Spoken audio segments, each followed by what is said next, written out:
พามาเบิ่งเนาะดินงามเนาะทำเลเนาะติดกับทางปูย่างเนาะเส้นหลักเนาะเหมาะสมสำหรับการลงทุนเด้อลูกค้าเด้อเนาะเพราะหยังเนาะเพราะว่าทำเลเนาะติดกับทางปูย่างเนาะเส้นหลักรถสวนกันไปมาเนาะโบขาดสาย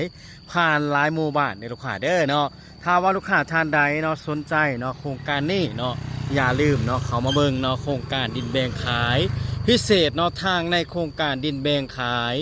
ทางกว้างเนาะ7 เมตรเป็นลูกค้าเด้อเนาะรถสวนกันได้2 คันเนาะสำหรับทางเข้าออกเนาะของตอนดินเนาะ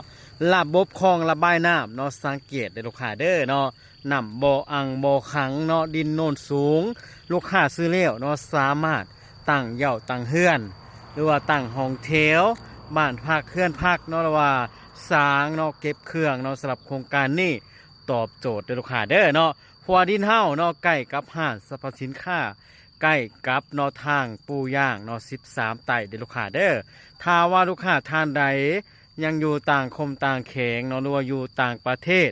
ที่กำลังเนาะสอกหาดินปลูกสร้างเนาะสำหรับโครงการนี้เนาะถือว่าทางบริษัทเฮาเนาะได้ดึงเนาะหรือว่าได้เอาเสาลงเนาะตาข่ายเสาสองผ่านหน้าโครงการแล้วเนาะยังเพียงแต่ลูกค้าพร้อมแล้วบ่ถ้าพร้อมแล้วเนาะอย่าลืมเด้อลูกค้าเด้อเนาะอย่าลืมเนาะเขามาเบิ่งตอนดินเนาะมีเงินเพียงแต่2 ล้านกีบเนาะลูกค้าก็สามารถเข้ามาเลือกเอาได้เลยเด้อ